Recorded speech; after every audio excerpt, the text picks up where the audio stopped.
comenzar con la grabación. Bien, vamos a compartir pantalla.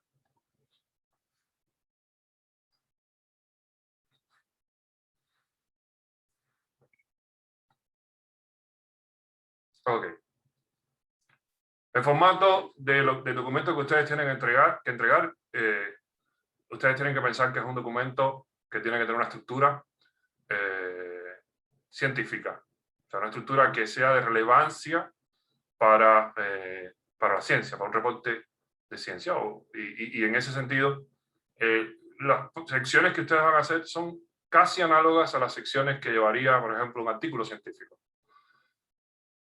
Las primeras secciones que van a tener que redactar ustedes son las secciones de introducción y resumen. Entonces, sobre esas secciones vamos a hablar hoy, qué es lo que deben hacer para esas secciones. Lo primero es, ¿por qué debemos tener una introducción en nuestro trabajo? Bueno, lo que sucede es que cuando uno va a hacer un trabajo determinado, uno no lo hace de la nada, uno lo hace basado en que algo previo se hizo. No es válido decir, yo lo he escuchado alguna vez y es erróneo decirlo. No, es que antes no se hizo nada, es que antes no hubo nada. Eso no es así. Siempre hubo algo, siempre se hizo algo, siempre uno tiene que buscar qué es lo previo a lo que uno va a hacer. Y eso previo uno lo debe recolectar y lo debe estudiar. Cuando uno hace eso, lo primero que uno está haciendo es que estás demostrando que lo que tú elegiste investigar es relevante. O sea, hay una relevancia en lo que tú elegiste y tú vas a buscar la manera de demostrar esa relevancia. Pero además vas a también ver qué fue lo que se hizo antes para no repetir algo que ya hizo alguien, para mostrar que lo que se hizo antes llega hasta un lugar que da paso a otra parte que aún no se ha hecho. Entonces, uno eso lo puede demostrar solamente si hace esta introducción. Ese es el objetivo. Pero además, también tú vas a tener el objetivo de mostrar que dominas el por qué vas a hacer lo que vas a hacer. O sea, tú no vas a hacer esto porque llegaste a un tutor y te dijo, oye, yo necesito que tú hagas esto. Y entonces tú vas y empiezas a tomar los programas y hacer las cosas. No. En el proyecto de memoria, en la memoria, tú tienes que hacer un trabajo que tú hayas estudiado, que tenga una finalidad que tú entiendes, que tú comprendes y no que alguien te dijo que hicieras. O sea, tú debes hacerlo porque ya tú has estudiado, tú te hiciste experto en eso, porque tú buscaste la literatura adecuada y viste entonces que era que se había hecho antes. Vamos a dividir esta introducción en dos momentos, esencialmente. Un momento va a ser, prácticamente va a abarcar casi toda la introducción, va a ser el momento más largo, que es el llamado marco teórico y también el estado del arte, lo cual va a consistir en que tú vas a buscar referencias, mejor dicho, a través de referencias vas a buscar los contenidos que realmente son antecedentes de tu trabajo. Esto sería qué y cómo se ha hecho antes algo para estudiar el fenómeno, ¿verdad? O sea, ¿qué es lo que se ha hecho antes para estudiar el fenómeno que tú vas a estudiar?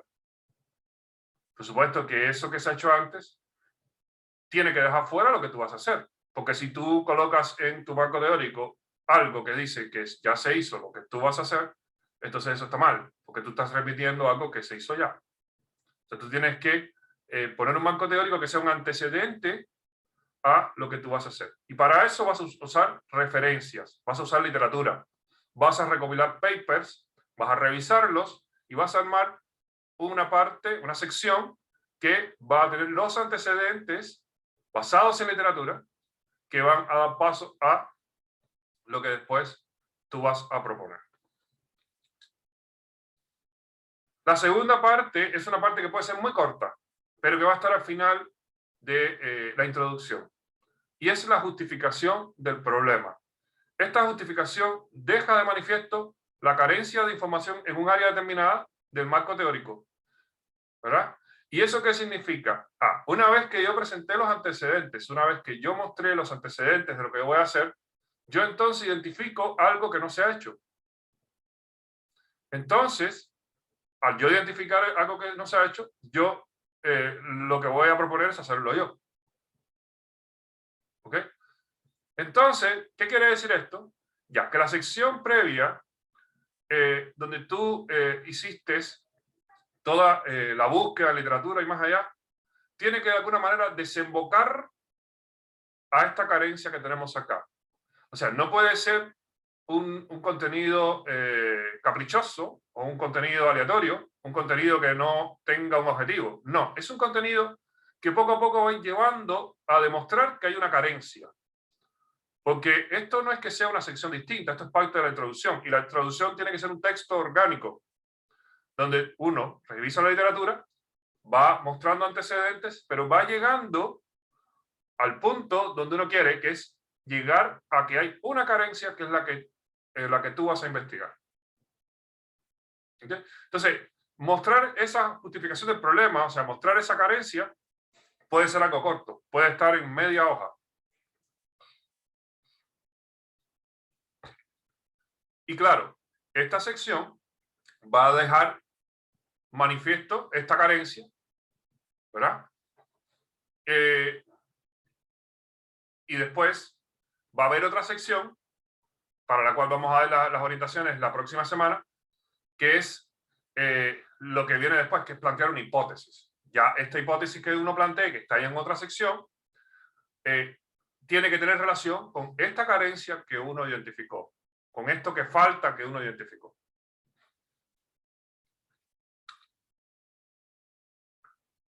Bien, hablemos del marco teórico y el estado del arte. Vamos a ver que son dos conceptos muy parecidos. El marco teórico es el conocimiento mínimo que uno necesita para comprender el problema de investigación. O sea, para yo poder decir, oye, yo identifiqué esta carencia y después propongo hacer esta hipótesis, yo tengo que dar un conocimiento previo mínimo, ¿verdad? Y necesario que permita a cualquier persona que tome mi documento, por supuesto, cualquier persona que sea capaz de entender el lenguaje científico y ver qué es lo que se ha hecho, cuáles son las bases teóricas de este tema en particular que uno eligió, cuál es la importancia que tiene este tema para que amerite una investigación. ¿Okay? Y el estado del arte se puede definir como el conocimiento necesario más actualizado que existe para resolver el problema de investigación planteado. O sea, el estado del arte se refiere a literatura. Literatura actual, literatura en revistas indexadas, literatura que sea realmente científicamente relevante. Eso significa que no es información de Google, no es información de Wiki, es información de artículos científicos. ¿Ok? Entonces, el estado del arte va a ser que uno va a llegar a información de literatura, va a ir citando lo que uno va colocando y eso te va mostrando, según los años de las cosas que uno cita, te va mostrando que es algo actual. Por ejemplo, es muy raro que se presente un trabajo donde las citas vengan de los años 90, que todas, o que la gran mayoría venga de los años 90. Bueno, puede ser que uno elija hacer un tema de estudio que tenga mucha literatura de los años 90, eso puede suceder. Pero no es normal, no es lo lógico, no es lo razonable, porque evidentemente cuando uno ve un artículo del año 90, siempre le queda una duda, bueno, ¿esto después se actualizó o no? Esto, después que se dijo, después de esto que estoy viendo, han pasado muchos años, han pasado 30 años, después que se dijo esto. Entonces, a ver, debe haber algo más, debe haber algo más moderno. Y si no hay, ¿por qué? ¿Dejó de ser relevante? ¿Dejó de ser importante? ¿Okay? Entonces, por eso, En el estado del arte uno debe trabajar con literatura actualizada, con la literatura de ahora. Entonces uno debe tratar de acceder a revistas y buscar la información en revistas, pero que sean de ahora. Ojalá, preferentemente de revistas de más peso. Dentro de la literatura hay revistas más buenas, hay revistas más malas, que generalmente eso está dado por los impactos. No obstante, eso es algo que ustedes van a ir aprendiendo poco a poco. O sea, yo creo que a este nivel lo importante es que ustedes puedan hacer un documento, y yo creo que para ustedes va a ser difícil discernir en este momento cuáles revistas son más serias y cuáles son menos serias. Pero es algo que con el tiempo uno va aprendiendo, y también con la ayuda de los tutores uno va aprendiendo a discernir ese tipo de fuentes. Pero de partida, siempre la fuente debería ser revistas científicas. Un marco teórico o conceptual es el grupo central de conceptos y teorías que uno utiliza para formular y desarrollar un argumento o tesis. Esto se refiere a las ideas que forman la base para los argumentos. La revisión de literatura se refiere a los artículos, estudios y libros específicos que apoyan los argumentos. Claro, usted debe convencer de que su tema es relevante. Para eso debe auxiliarse de la literatura. Usted va a formular una tesis, y acá en proyecto de memoria lo que se quiere es que usted termine con un proyecto de algo que va a hacer, y ese algo va a ser aprobado o no. Entonces, para que sea aprobado, usted debe buscar información actual, relevante y basada en literatura, y que esté encaminada a llegar a un objetivo en particular, que es su inquietud, la carencia que usted identificó y que hay que resolver. Tanto el argumento global, el marco teórico, como la literatura que lo apoya, la revisión de literatura, son necesarios para desarrollar una tesis cohesiva y convincente. Y acá en la palabra convincente hay importancia. El trabajo que uno va a presentar debe ser convincente. Y esto es un ejercicio para, si después, en algún momento dado, ustedes quieren presentar proyectos para algún objetivo, proyectos científicos o proyectos de cualquier tipo, una de las cosas más importantes de los proyectos es que uno debe ser convincente. Y para uno ser convincente debe mostrar antecedentes. Uno no es convincente si no demuestra conocimiento. Si ahora usted llega y me dice, oye, yo quiero construir una mesa. Y yo te digo, oye, una mesa es fácil. Tú tienes varias tablas, tienes que tener maderas y todo. Ya, ¿y tú has construido alguna antes? No. Ah, ya. Bueno, no, siempre hay una primera vez. Pero, ¿tú conociste a algún carpintero? No. Entonces, bueno, seguramente he visto un tutorial de YouTube. No, tampoco. Pues bueno, entonces no entiendo cómo vas a poder hacer una mesa si nunca has visto nada. Dime qué es lo que, convénceme de que tú realmente puedas hacer una mesa. Entonces tú vas a tener que decirme algo. No, bueno, yo vi un curso en tal lado, tengo una amistad que me va a ayudar, tengo, no sé. Pero tienes que convencerme de que realmente tú puedes hacer lo que pretendes hacer. Tienes que ser convincente. En el caso de un documento científico, ser convincente es demostrar expertise, demostrar que tú estudiaste el tema y que sabes de lo que estás hablando, y cuando lo vayas a hacer ya vas a tener conocimiento sobre ese tema. No solamente vas a ponerte a usar herramientas, no, ya tú estudiaste previamente y ya tú entiendes de este tema. ¿Cómo tú demuestras eso? Con un documento bien estructurado, con una introducción bien estructurada, donde demuestre que tú conoces cuáles son las bases teóricas de lo que tú vas a proponer.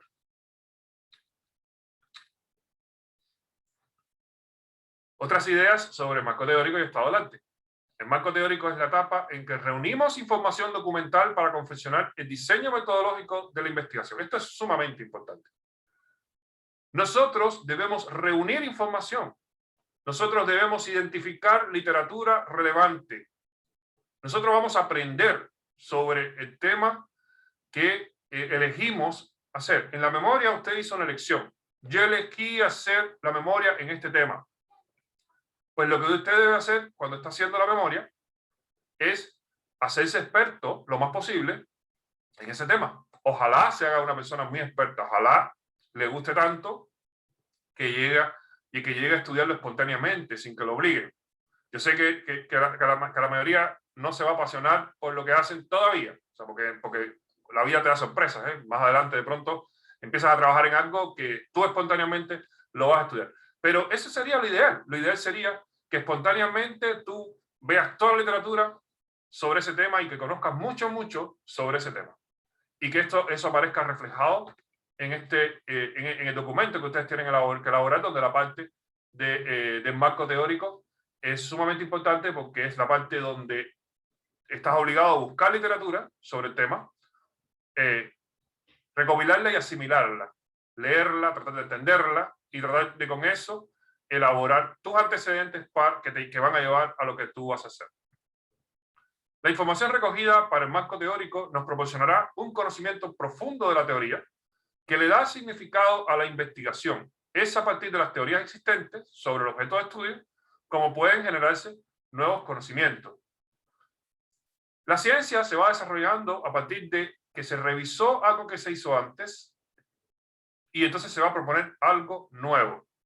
Y por eso es que hoy en día se hacen muchas cosas, porque hay un conocimiento previo que es cada vez más vasto, que es cada vez más amplio, cada vez más multidisciplinar, ¿verdad? Y entonces, con todo ese conocimiento se pueden crear cosas mucho más sofisticadas, mucho más originales, mucho más novedosas,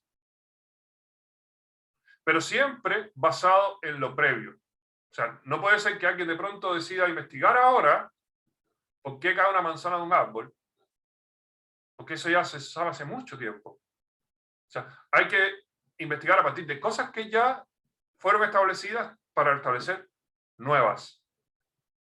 Entonces, por supuesto que hay grupos que lo hacen a un nivel elevadísimo. Los grupos que crean conocimientos de avanzada lo hacen a un nivel elevadísimo, pero no se crean que todo es eso. O sea, la ciencia se mueve como un frente a todos los niveles. Es importante que haya gente muy genial y es importante que haya gente que quizás no sea tan genial, pero también representa una genialidad dentro de su entorno. Eso es lo que va haciendo que se vaya formando cada vez más personas expertas. Así se desarrolla la ciencia. Entonces tenemos que considerar que nosotros tenemos que estar al tanto de lo existente en lo que vamos a estudiar, para entonces poder proponer algo nuevo, que es lo que nosotros estamos proponiendo investigar. El marco teórico conduce al problema científico, que es la justificación del problema, y esto más o menos se ve así. Primero se revisan teorías y conceptos, se concluye con las implicaciones de la teoría que llevan al problema que se quiere resolver. Y después de eso, entonces viene la próxima sección, que estaría fuera de la introducción, que es construir la hipótesis. Entonces, en la introducción lo que van estas dos primeras, que uno revisa las teorías y conceptos, y entonces yo llego a un problema a resolver.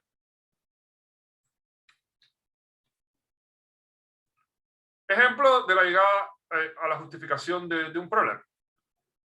Por ejemplo, si uno va a escribir un trabajo sobre los canales de potasio y quiere, por ejemplo, determinar el sensor de pH en estos canales, debe desarrollar un argumento que explique por qué dicha investigación será beneficiosa. O sea, uno debe hablar entonces de los canales, de enfermedades a las cuales están asociados los canales, o de procesos en los cuales están asociados los canales. Entonces, ahí yo estoy explicando por qué hacer esta investigación. Porque si no, ¿para qué ponerme a estudiar los canales? O sea, ¿qué sentido tiene ponerme a estudiar una proteína, canales de potasio, se llama, que no tiene ninguna importancia para nada. Entonces yo debo decir, bueno, debo mostrar a qué responde este estudio que voy a hacer. Ya, yo voy a estudiar los canales de potasio, porque ellos están en algo que es digno de estudiarse. Ellos están vinculados con alguna enfermedad, ellos están vinculados con algún proceso biológico que puede estar también relacionado no solo con una enfermedad, puede estar relacionado, por ejemplo, con el desarrollo de las plantas, con la obtención de mejores cultivos, ¿verdad? Entonces, tiene que haber un porqué estudiar estos canales. Y claro, yo quiero determinar el sensor de pH, pues debe haber alguna relevancia de conocer ese sensor de pH. Para algo se debe querer conocer este sensor de pH. En su consulta de literatura, usted vio que varios estudios encontraron que el sensor de pH está ubicado, por ejemplo, en el polo de estos canales. Está ubicado en una parte de los canales, pero aún no se ha encontrado exactamente el aminoácido que percibe este cambio en la concentración extracelular de protones. O sea, cuando uno revisa literatura, uno va a encontrar que hay propuestas a nivel experimental que indican en qué parte debe estar este sensor de pH. Pero sin decir claramente a nivel estructural cuál es el aminoácido, cuál es el residuo que está justamente haciendo el sensado de pH. O sea, básicamente esto sería, se sabe algo, pero no hay detalles del mecanismo. Sabemos que anda por aquí, pero no sabemos exactamente dónde. Esa es más o menos la idea que uno quiere transmitir. Entonces, partimos de, vamos a estudiar los canales de potasio, que es una proteína relevante porque está vinculada a esto y esto. Y entonces ya está el tema del sensado de pH. Bueno, que es importante saber el sensado de pH porque eso es algo relevante en cómo funciona el canal. Y se sabe, hubo grupos que hicieron, fulanito hizo esta investigación donde vio que el sensado de pH se veía en el medio intracelular y no en el extracelular. Menganito estudió este otro sistema que es un canal de potasio y vio otra cosa distinta. Vio que si yo colocaba esto, se veía esto otro con el canal. Y así, uno va dando antecedentes. Todos ellos vieron detalles, tuvieron algunos hallazgos importantes con respecto al sensor de pH, pero ninguno de ellos ha dicho cuál es el aminoácido que sensa el pH. ¿Cuál realmente es el aminoácido que sensa el pH? Bueno, ahí, por eso yo voy a hacer este trabajo, porque yo voy a investigar eso. ¿Okay? Con toda la literatura analizada, aparece la pregunta en cuestión. Uno ha brindado el estado del arte del problema, o sea, uno ya mostró literatura donde vio quienes han hecho cosas determinadas con esto, y entonces podemos dar una interrogante a resolver. La interrogante sería, ¿cuál es el aminoácido que sensa el pH?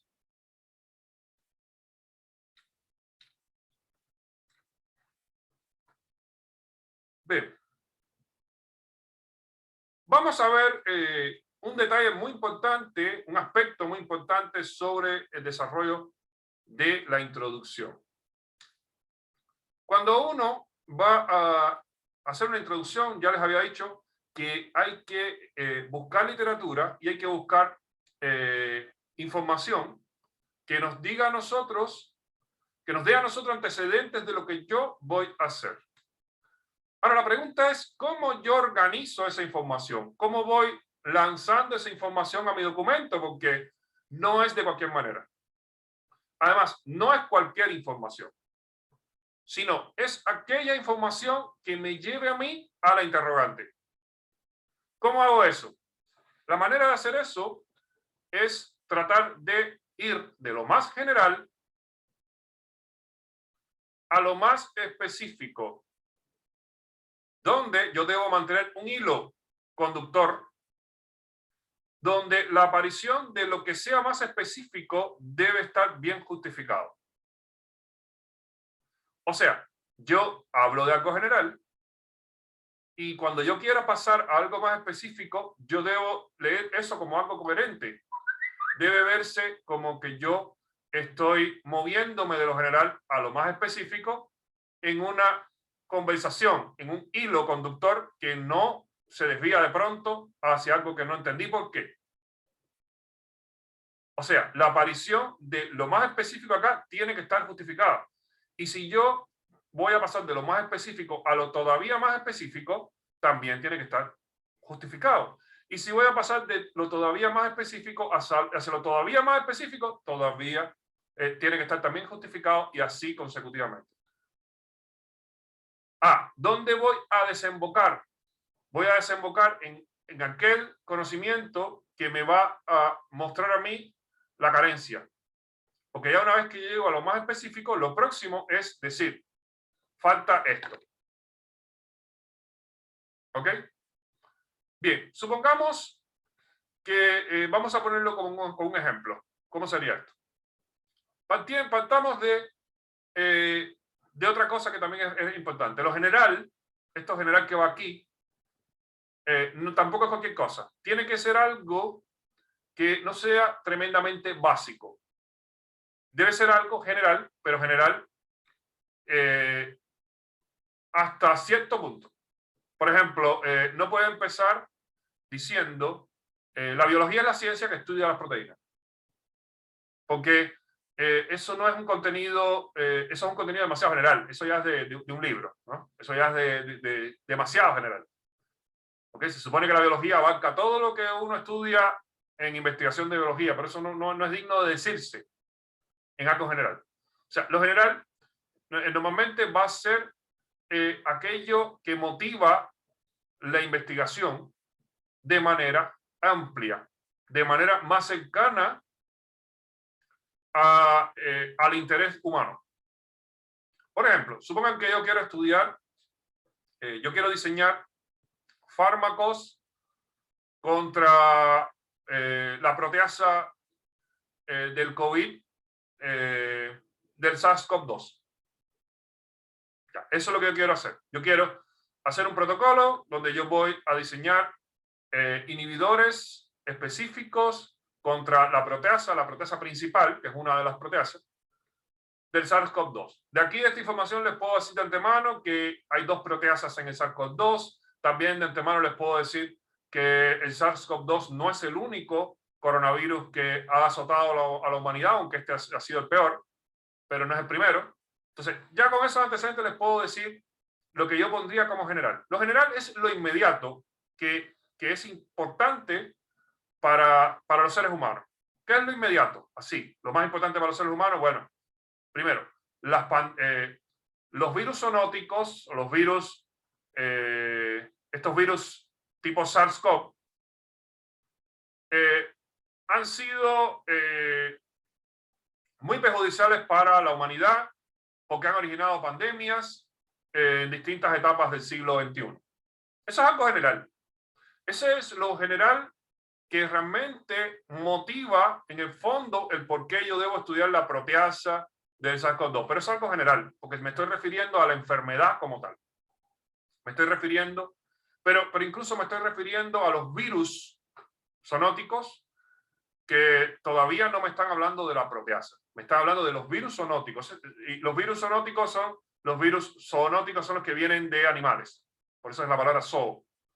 Son virus que provienen de animales y que se contagian al ser humano. Entonces yo estoy hablando de los virus que provienen de animales en general. Entonces ahí empiezo mi trabajo. Entonces ahí, por supuesto, puedo dar referencias sobre eso. Ya, entre los virus zoonóticos ha sido muy... el peor que ha existido es el virus SARS-CoV-2, que es el que afectó desde finales del 2019 hasta la actualidad.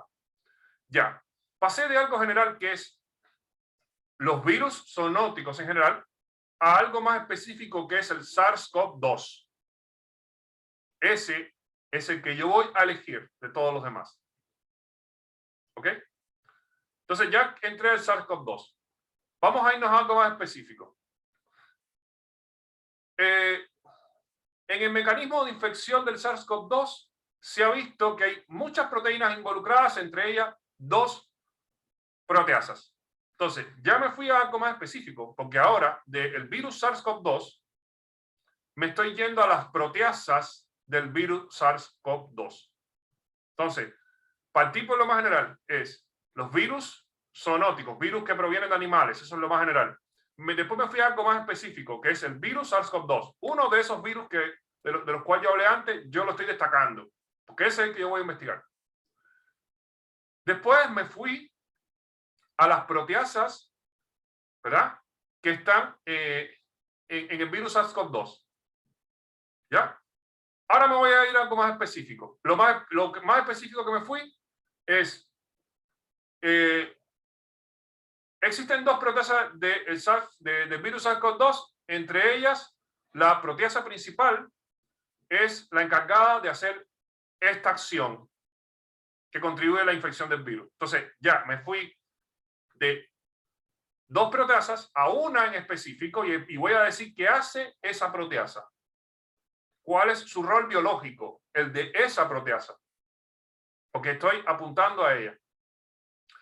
Después continúo yendo a algo más específico. Para poder bloquear la acción de esa proteasa, se están diseñando inhibidores que están hechos con el objetivo de bloquear esa proteasa. Entonces me estoy yendo ya a algo más específico, que son la necesidad de inhibidores. Y puedo buscar literatura donde doy ejemplos sobre inhibidores que se han diseñado. ¿Verdad? Entonces llegué a los inhibidores de la proteasa principal del SARS-CoV-2. Para eso fui llevando un hilo conductor que comenzó en la enfermedad, como tal, la existencia de los virus zoonóticos, después el virus SARS-CoV-2, después las proteasas, después la proteasa que me interesa a mí, y después los inhibidores de esas proteasas. Entonces ya estoy hacia el punto. Pero aquí viene mi interrogante, aquí viene la carencia. A pesar de que se han diseñado varios inhibidores de proteasas, ninguno hasta el momento ha tenido la especificidad que se espera. Ninguno hasta el momento ha podido ser usado en la industria farmacéutica. Y ahí yo puedo dar literatura, información. Entonces hay una carencia de algo. A pesar de que ya el concepto se conoce, a pesar de que se ha investigado y se han creado propuestas, todavía no hay una que sea útil. Por lo tanto, ¿qué es lo que voy a hacer yo? Eso lo voy a plantear después en la hipótesis. Pero lo que yo voy a plantear es un diseño racional basado en esto, esto y esto y esto, pero que responde a todo lo que yo dije previamente. Eso es lo que se llama ir de lo más general a lo más específico. Eso es muy, muy importante a la hora de uno hacer una introducción. Uno ir de lo más general a lo más específico. Bien, ¿cómo uno se puede equivocar en este esquema? Primero, no hacerlo. Empezar a lanzar información sin coherencia. Empezar a lanzar información que realmente no lleve un hilo conductor, que aparezcan ideas de pronto que no se sabe de dónde vienen. Eso es un error que se suele cometer y que eso es justamente estar ignorando este esquema de ir de lo más general a lo específico. Pero también hay otro, que es lo que yo llamo divagar. Divagar se refiere a empezar a dar información que realmente no está dentro de esta pirámide. O sea, cuando yo quiero ir de lo general a lo más específico, yo debo ir en la dirección sin colocar elementos distractores. ¿Qué sería, por ejemplo? Bien, aquí hablamos de los virus zoonóticos y aquí hablamos del SARS-CoV-2, ¿verdad? Y después, cuando fuimos a un aspecto más específico, dijimos, bueno, existen dos proteasas. La proteasa principal,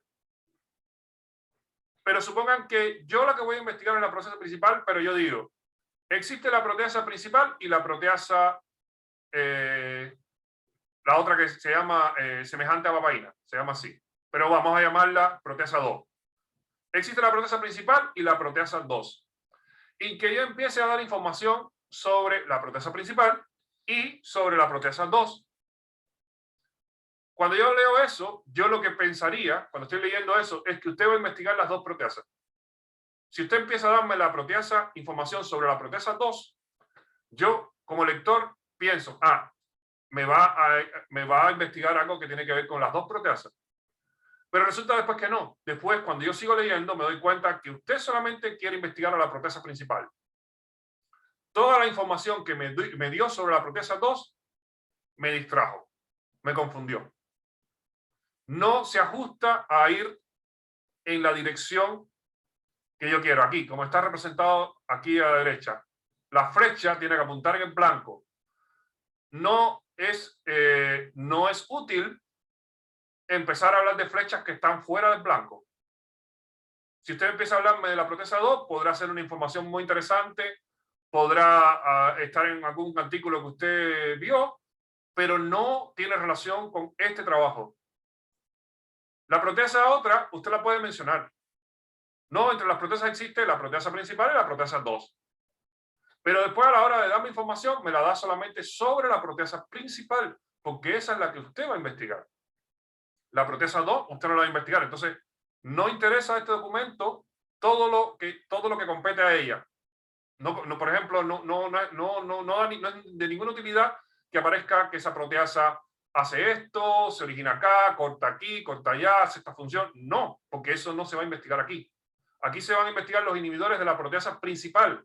Eso quiere decir que a mí lo que me interesa es la proteasa principal.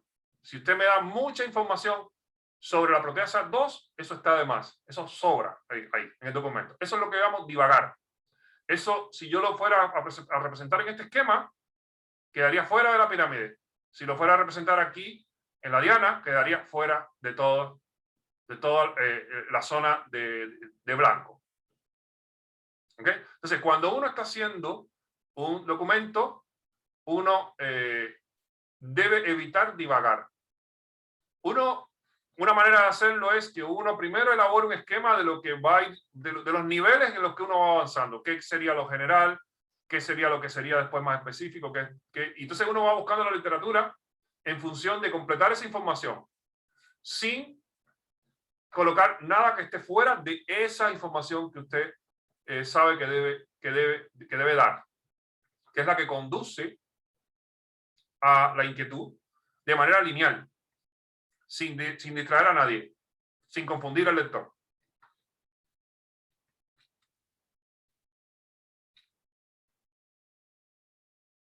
Resumiendo, la introducción contiene dos partes claves. Sería el marco teórico apoyado por el estado del arte, que sería todos los papers, todas las ideas que sacaron de papers que leyeron, y planteamiento del problema. Plantear el interrogante puede ser implícitamente o explícitamente, pero que básicamente, si el tema que usted va a investigar es sensor de pH, bueno, decir cuál es el sensor de pH, eso es lo que yo voy a investigar. Lo enuncio directamente. Puede ser una pregunta o puede ser un enunciado. Lo importante es que eso va a ser previo a la hipótesis que uno plantea después. Ahora, junto con toda la información que uno da, tiene que aparecer un conjunto de referencias. Eso es lo que se llama el marco referencial. Y el marco referencial sería el conjunto de referencias que soporta su trabajo. Para poner el marco referencial uno debe considerar determinadas cosas. Si uno cita, uno tiene dos maneras de citar en general. Una es con los nombres de los autores, coma el año, y la otra es colocando un número. Y siempre en cualquiera de las versiones se colocan las citas al final. Para poner la referencia, yo lo que les pido hacer es que usen un software que incluya la referencia de manera automática. Entre ellos está el EndNote, pero el EndNote es un software de paga, que igual se puede bajar por ahí, pero es un software de paga. Pero existen algunos libres que son muy buenos, como el Mendeley y el Zotero. Cualquiera de ellos yo les pido que lo instalen. Ellos se acoplan a Word y nada. Y con eso, cada vez que usted introduzca una referencia, automáticamente él lo va a poner en la lista detrás. Y automáticamente él le va a dar el esquema de cita en base a un estilo de cita que usted elija. En proyecto de memoria no se ha definido un estilo de cita. Yo lo que les pediría es que elijan un estilo de cita que sea informativo, no que elijan uno que sea malo, así que uno vea que no está dando información clara o que sea raro. En general, lo que uno se va a encontrar es que las citas, cuando es un autor, te pone un autor, coma, el año. Cuando son dos, te pone autor primero y autor segundo el año. Cuando son más de dos, entonces sería primer autor y colaboradores y el año. ¿Okay? Eso es lo esperable. Si todos van juntos, si uno cita varios a la vez, entonces normalmente te pone todas las citas separadas por punto y coma. Ahora, esta es una de las maneras de citar. La otra manera de citar es colocando números. Entonces, dentro del texto, en vez de aparecer esto, lo que aparecerían serían números. Y en la lista que está abajo, pueden haber también varias maneras. Si uno coloca números, entonces le va a colocar cada número con la información del artículo detrás.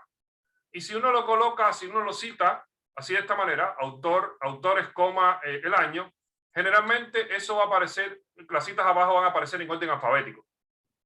Generalmente eso lo adopta, así funciona en los estilos, ¿no? Pero si usted toma y trabaja con un software como Mendeley o Zotero, usted va a ver que eso lo hace el programa automáticamente, sin problema. Y la ventaja que tiene es que si después introduce una cita nueva, al principio, el programa automáticamente va a mover todas las citas del lugar, mientras que si usted no lo usa, lo va a tener que hacer a mano, lo cual no vale la pena con tanto software que te hace esto solito. Cuando uno coloca las citas, debe revisar bien que las citas queden bien. O sea, aunque los programas te hacen el trabajo, uno debe revisar que ese trabajo estuvo bien hecho. Si no quedara bien hecho, uno debe corregir el texto del file que tiene la información sobre el paper, ¿verdad? Y eso sucede a veces porque falta información cuando uno baja los estilos, perdón, cuando uno baja las citas que leen después estos software. O sea, estos software leen normalmente unos archivos y estos archivos a veces no tienen información, pierden alguna información.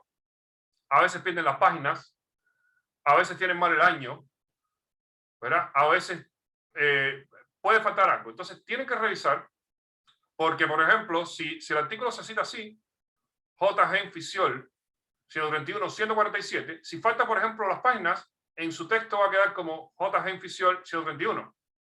Y la parte de atrás no quedó. Y entonces eso es que el programa no encontró esa información porque el texto que se bajó no lo tenía. Ahora, usted puede llegar al texto que lee el programa y colocar las páginas manual. Y entonces después el programa sí lo va a leer. Entonces, a veces hay que hacer ese tipo de trabajo. Revisar de manera manual. O sea, una vez que está todo puesto, revisar a ver si algo quedó mal y entonces arreglarlo de manera manual para que el programa lo lea bien. ¿Ok?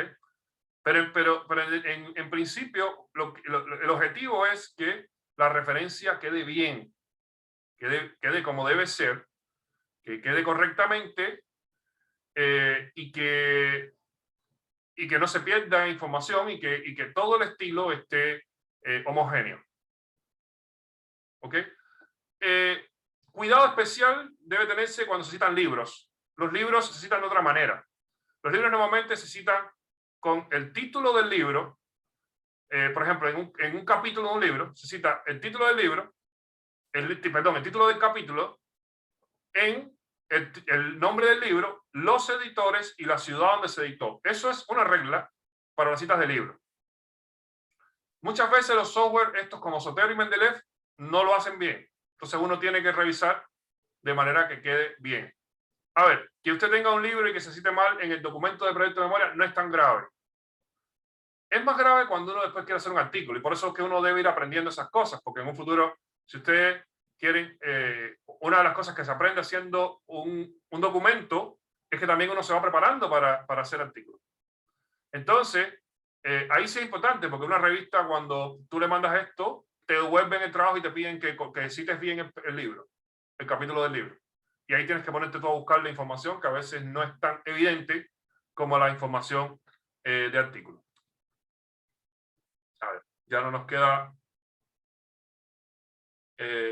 ya, vamos a parar aquí porque igual todavía nos queda un poquito de información. Tomen un receso de 20 minutos y seguimos después. Después más, la sesión que viene después es un poco más corta, pero igual todavía nos queda un poquito, sobre todo hablar del resumen. Ya, nos vemos entonces en 20 Ya, minutos. profe. Vale, profe. Bien, continuemos. Bien, Andrés me había preguntado entonces sobre hacer el trabajo en látex, ¿no? Andrés, ¿estás ahí? Correcto. Sí, aquí estoy. Mira, no es una exigencia hacer el trabajo en látex. Y de hecho, ahora en la etapa de proyecto de memoria, lo mejor es hacerlo en un formato que se pueda revisar con facilidad. Y el látex es un poquito más complicado para revisar. Lo que yo sugiero al respecto es que ahora en proyecto de memoria no se haga en látex, que se haga en un formato como Word, que al final es fácil de revisar. Y eso lo digo porque igual a veces he tenido envíos que me lo han hecho en PDF, no precisamente en látex, sino en PDF. Y el profesor informante me ha dicho que por favor si le pueden hacer el envío en Word, porque está acostumbrado a revisar con control de cambios. Entonces yo les sugiero que lo hagan en Word. Eso sí, cuando lo tengan que hacer ya el documento en la memoria, no sé en estos momentos si habrá una exigencia de hacer el trabajo final en la memoria en látex. Si hubiera, entonces tendrían que pasar el documento final de la memoria ya cuando estén en el próximo semestre a formato látex. No estoy seguro de que esa exigencia exista en estos momentos. Pero claro, eso ya sería cuando tienes un documento final. ¿Ok? Ahora, sí tengo entendido que yo nunca he usado látex para esto. Pero tengo entendido que existen también programas que se asocian a látex para agregar literatura. Por si acaso. ¿Okay? Tengo entendido. Okay. ¿Cualquier otra consulta antes de continuar? No, esto no. Ok. Entonces, continuemos entonces.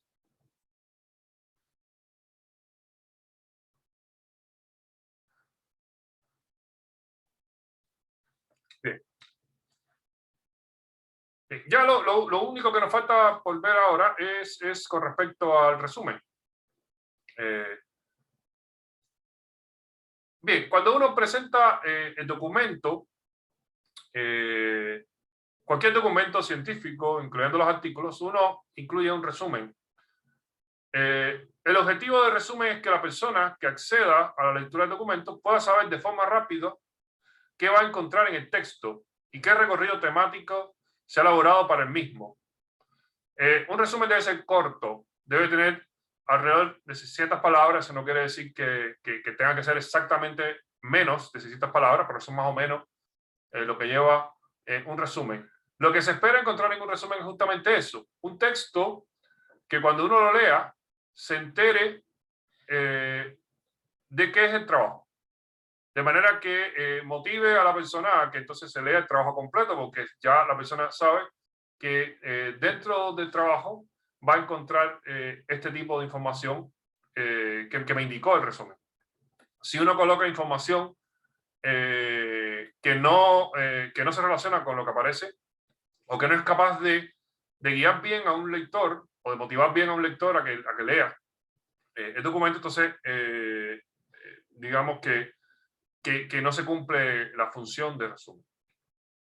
Ahora, inicialmente nosotros vamos a pedir que ustedes entreguen un resumen, pero esto sí es una sección que va a tener que ir actualizándose en la medida que vayan apareciendo nuevos contenidos, porque el resumen es una sección que realmente debe responder a todos los contenidos. Eso quiere decir que cuando ustedes vayan avanzando en las secciones, seguramente van a tener que hacer algunas modificaciones en el resumen. Entonces, cuando tengan que ya su memoria final, en el resumen tienen que aparecer información sobre los resultados que es una parte que aquí en los proyectos de memoria no se va a analizar, porque obviamente en proyectos de memoria todavía no va a haber resultados.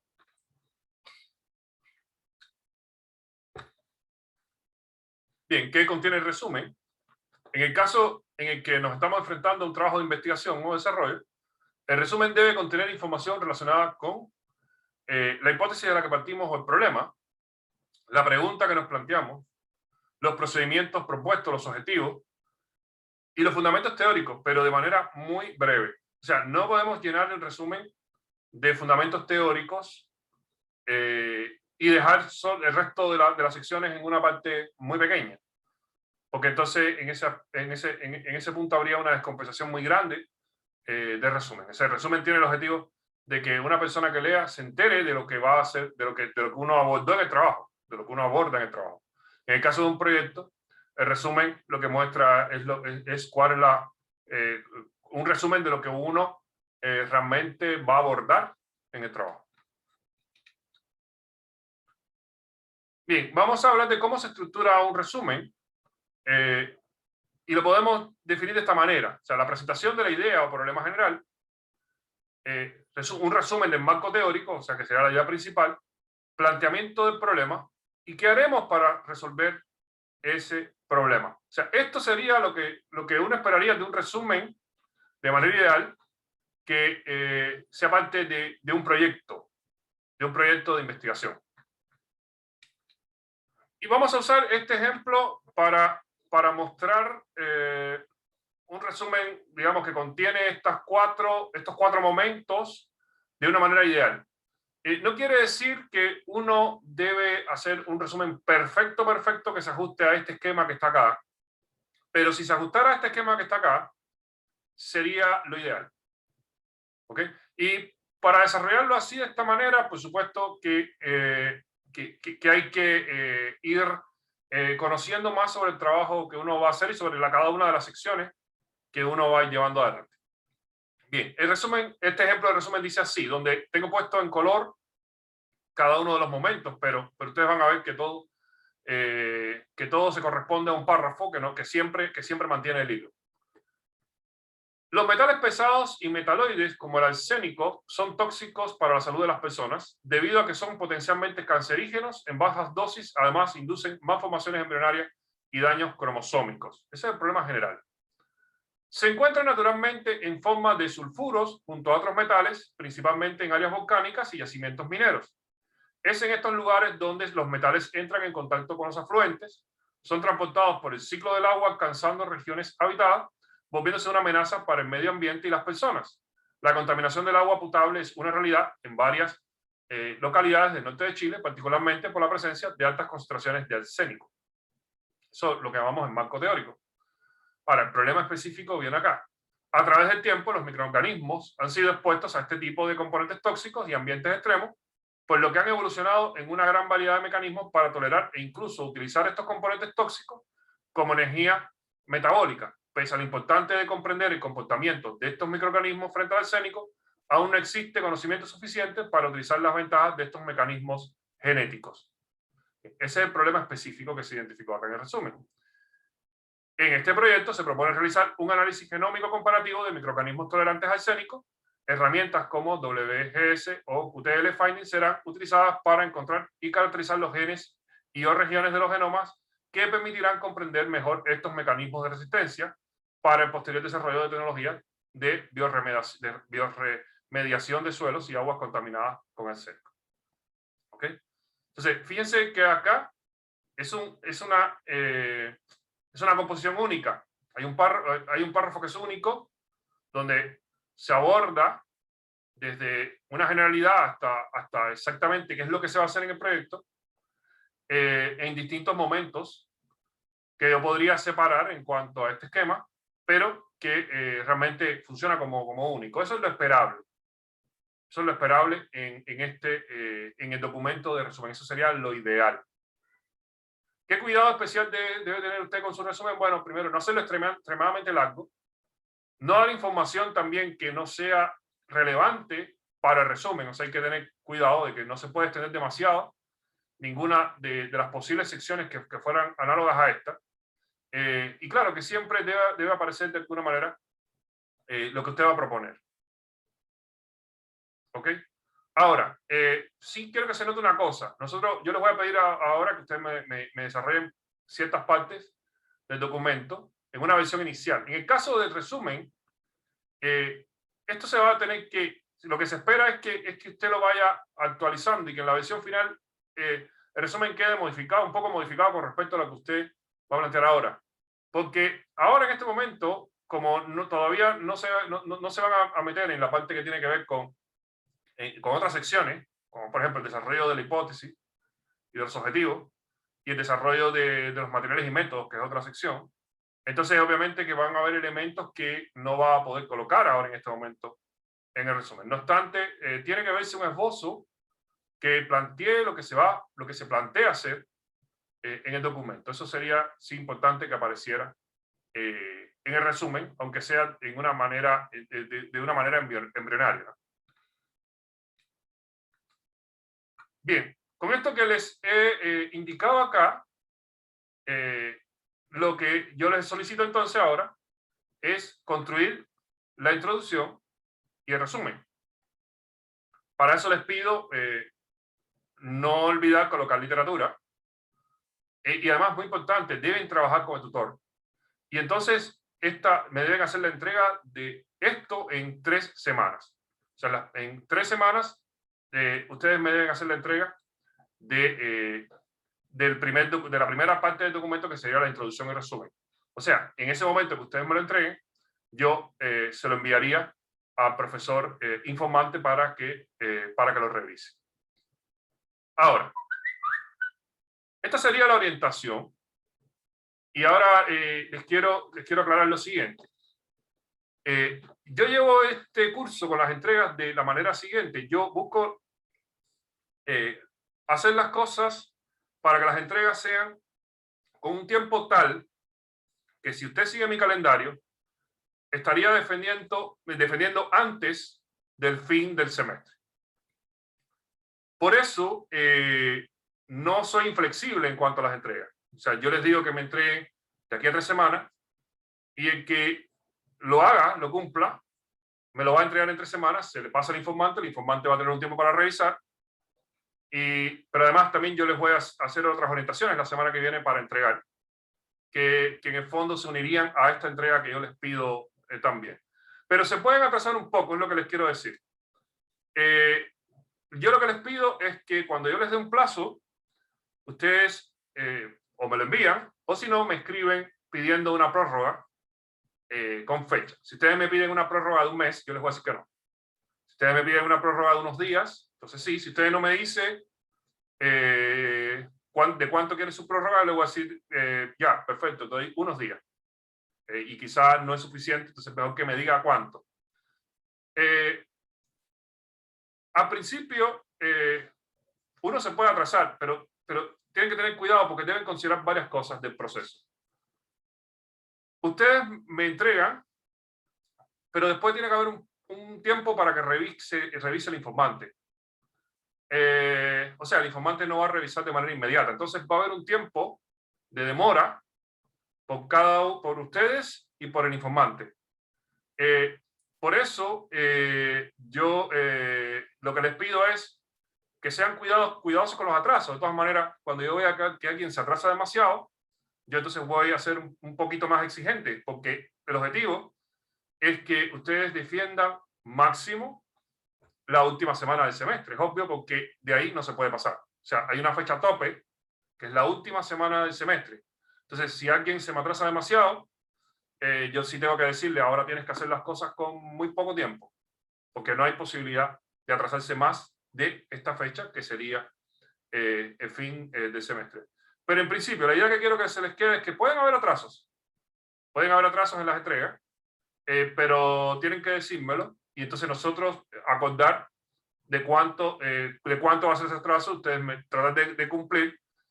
Y la idea de esto es que los atrasos no vayan a ser tantos que llegue entonces usted a no tener tiempo para la parte final. Porque además, después de esta entrega hay otra, y hay otra más, y entonces después finalmente viene la parte de la exposición oral, donde usted se debe preparar para esa exposición oral. O sea, va a haber un momento donde va a tener que hacer el documento final, ¿verdad? Tenerlo listo con las revisiones que se fueron haciendo durante todo el semestre, pero además también va a tener que preparar la exposición, preparar el PowerPoint, ensayar la defensa oral y por supuesto que no puede, eso lo ideal es no hacerlo junto con muchas responsabilidades, porque entonces se corre el riesgo de quedar mal, que es justamente esa es la parte más importante de todo el semestre. Entonces, por eso les digo, o sea, ustedes se pueden atrasar, pero yo siempre voy a estar un poco tratando de que ese atraso no sea excesivo, porque estoy pensando siempre en lo que viene después. Y lo otro también es que cada envío que ustedes me hacen, después cuando yo lo envío a revisión al informante, yo le hago una copia al tutor. No deben enviar nada sin que lo vea el tutor. Todo lo que ustedes envían debe estar visado por el tutor. Eso es muy importante porque el tutor participa de esto. O sea, tiene que haber revisado y que ya usted esté autorizado para enviar. Ojalá que no pase que cuando yo envíe algo el tutor me diga que nunca vio nada, porque eso ahí van a haber problemas. ¿Ok? ¿Dudas? Profe, tengo una duda. ¿Ya? En Dime. el caso de usar imágenes, ¿estas tienen que ser creadas por nosotros o se y cosas así? A ver, no entendí todo, pero creo entender lo siguiente ya. El tema de las imágenes es el siguiente. Cuando uno hace un documento con imágenes, obviamente las imágenes y tablas ayudan a dar explicaciones del documento. Primera regla, no puede haber una imagen o tabla o esquema o lo que sea que no se cite en el texto. Todo debe estar citado en el texto. No puede aparecer, por ejemplo, una figura 1 colocada que cuando uno revisa el texto jamás se aludió a ella. Siempre, si aparece una figura 1 es porque en algún momento del texto se indicó, bueno, como se puede ver en la figura 1, pasa tal cosa. Que entonces tiene que estar mencionada. Y segundo, segundo punto con respecto a la figura, las figuras deben ser originales en la medida de la posibilidad. Si una figura usted la extrae de internet, es porque esa figura no hay manera de hacerla. Por ejemplo, si uno presenta un gel de biología, un gel de un experimento biológico, obviamente usted no se va a poner a hacer un gel porque no tiene sentido. Uno lo que hace es que baja, pone la imagen de ese gel y tiene que colocar la fuente de donde se sacó. Pero si lo que usted me va a poner es una estructura química, por ejemplo, un sitio activo, donde hay un ligando, donde hay residuos, donde están representados los enlaces de hidrógeno, etc. Esa es una figura que usted puede hacer con BMD, con PyMol, con varios software. Por lo tanto, la debe hacer usted. ¿Por qué? Porque tiene que aprender a hacerla. Porque si un día después va a hacer un documento, en los documentos, me refiero a artículos científicos, se exige que todas las figuras deben ser originales. Si uno coloca una figura que no es original, uno debe hacer todo un papeleo complicado para demostrar que es absolutamente necesaria esa figura. Entonces, hay que ir aprendiendo eso.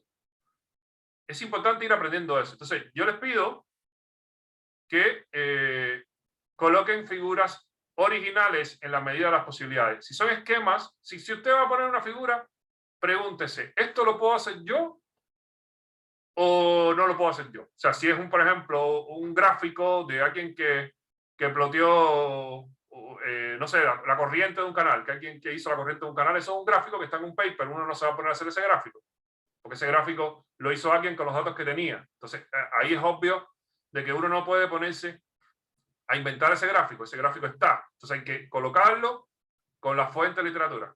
Pero si uno va a colocar una figura que es algo, una secuencia, por ejemplo, una figura que realmente sea esquemática, y uno la puede hacer, la debe hacer. ¿Ok? Y eso es importante para que así vaya aprendiendo a hacer figuras originales. Se debe aprender a hacer figuras originales.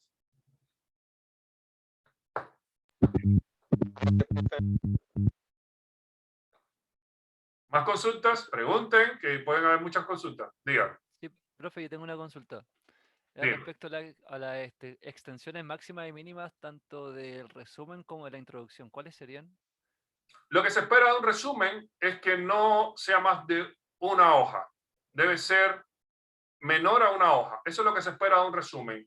De hecho, cuando uno postula a proyecto Fondes, por ejemplo, eso es lo que te dan. Te dan una hoja para que uno... Y claro, es una hoja que ni siquiera es completa porque tiene la parte del título arriba, eso ya está quitado de esa hoja. Entonces, un resumen debe ser no más de una hoja. Y el texto, no hay límite en cuanto a menor o mayor, pero si es muy pequeño, yo les voy a dar una alerta. Por ejemplo, si yo veo que hay un documento de marco teórico inicial que tiene 2 páginas, 3 páginas, yo les voy a responder, oye, ¿estás seguro de que esto tiene todo lo que se necesita? Porque me luce que seguramente no. ¿Ok? Yo no lo puedo asegurar, pero presiento que tiene poco. Presiento.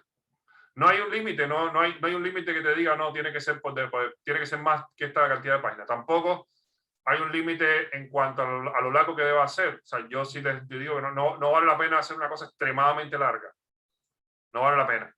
Y debe tener los contenidos que corresponden. Y yo diría que lo normal, para mí, es que una introducción debe tener al menos 10 páginas. Lo normal, para mí. ¿Ok?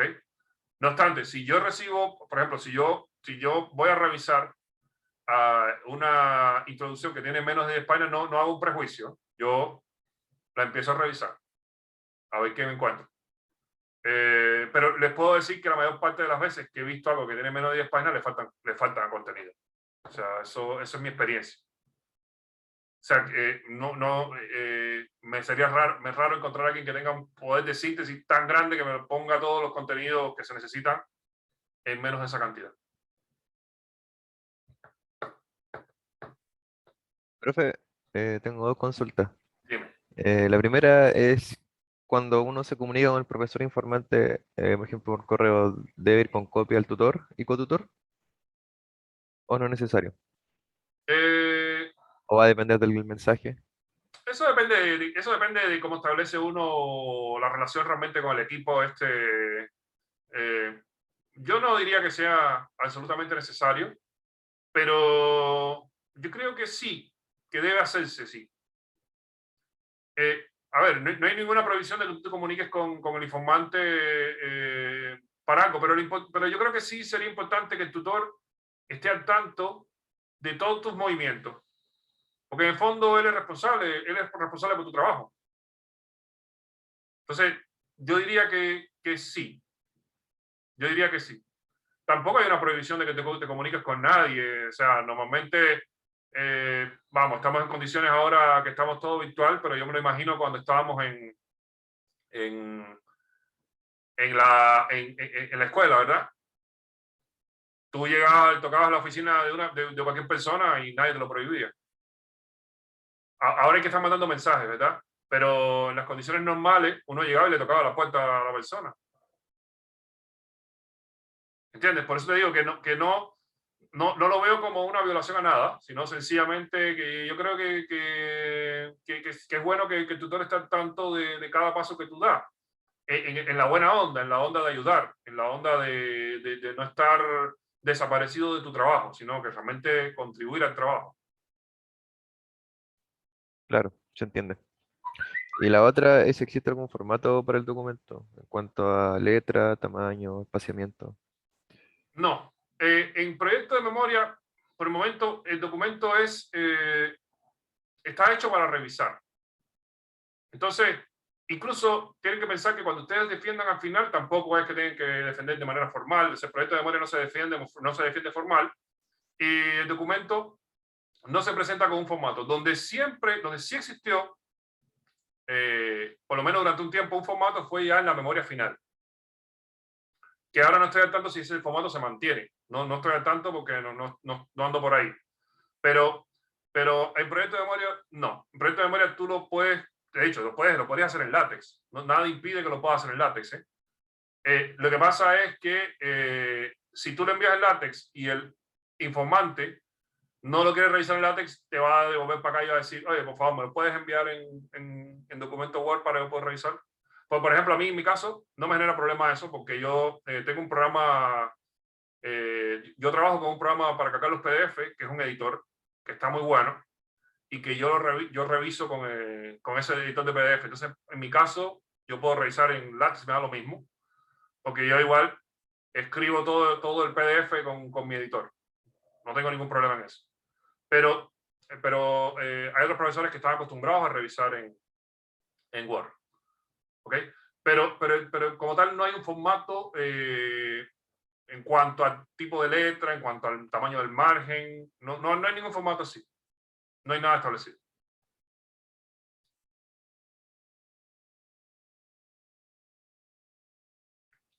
¿Ya? ¿Alguna consulta?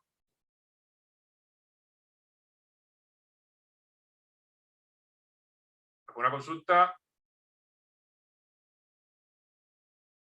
De todas maneras, me pueden consultar cuando ustedes quieran, porque siempre yo estoy disponible para cualquier duda que a ustedes les surja en el momento que sea. ¿Okay?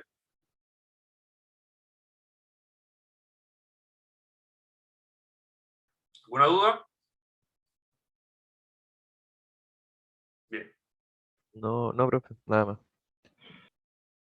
Bueno, entonces, solo me resta decirle, manos a la obra.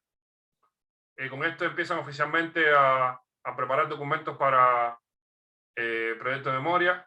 La ventaja es, si usted lo hace en los plazos que le dije, que va a terminar antes, probablemente un mes antes del final. Si hay alguien que entiende que eso le conviene para después tener libre el resto del tiempo, o incluso para ponerse a trabajar ya, pues lo puede hacer. O sea, hay un detalle que ustedes deben asimilar de proyecto de memoria. Ya esta es la entrada a lo que es la memoria. Lo ideal para cualquiera de ustedes es terminar la memoria en tiempo. O sea, si terminas el proyecto de memoria antes y te pones a trabajar en la memoria, nada te lo impide, porque es comunicación con el tutor. Y eso te ayudaría a después, en el próximo semestre, terminar antes, terminar en tiempo y terminar este requisito de la carrera lo antes posible. Pero bueno, también hay un compromiso. Tampoco uno debe apurarse demasiado si siente que las cosas no están bien. Entonces hay que tener las cosas lo mejor posible. Hay veces que entiendes que necesitas una semanita más para poder tener mejor las cosas. En ese caso, me piden un plazo y yo se los doy. Ya después, si yo veo que los plazos son plazos y plazos y plazos y que se pone en peligro el tiempo que se necesita al final, entonces ahí es cuando yo empiezo a alertar sobre los atrasos. Pero eso lo vamos viendo, eso se va viendo individual con cada uno. En general, pasa lo siguiente. Hay algunos casos, pocos, que lo hacen en el tiempo que yo les digo. Y hay algunos casos, pocos, que lo hacen la última semana, los últimos días. El resto lo hace así como que en un intermedio. Es como si fuera una gaussiana así de personas que están como que defienden 1 o 2 semanas antes de que acabe el curso. Eso es más o menos el comportamiento. Y bueno, y lo otro es con respecto a la posibilidad de que te vaya mal en el proyecto de memoria. La verdad es que son pocas. Lo importante en proyecto de memoria es tener un buen entendimiento con el tutor. Lo único que puede hacer que te vaya mal en proyecto de memoria es que no te entiendas con el tutor, que algo fluya mal ahí. Entonces, por eso hay que estar muy atento a eso. ¿Okay? Hay que estar muy atento a que ahora, por ejemplo, yo les pedí una entrega y que ustedes tengan buena comunicación con el tutor y le informen lo que están haciendo, que quizás ustedes le consulten, cualquier duda que tengan, le pregunten a él sobre el tema específico que le está dando, porque yo les puedo aclarar cosas que tienen que ver digamos, con el formato en general, pero el tutor es quien les puede decir con respecto a los contenidos, qué es lo que deben colocar, o sugerirles, o ayudarles, apoyarlos. ¿Okay? Entonces, si eso fluye bien, no debe haber ningún problema con proyecto de memoria. Bien, ¿alguna duda? Nada más, No, profe. profe, ya todo claro. Entonces, en ese caso, les deseo un buen fin de semana Y nos estaríamos viendo entonces la próxima semana. Igual para usted, profe. que Ya, esté bien. profe, nos vemos. Que Gracias, tenga profe. Cuídense. Chao. Gracias, profesor.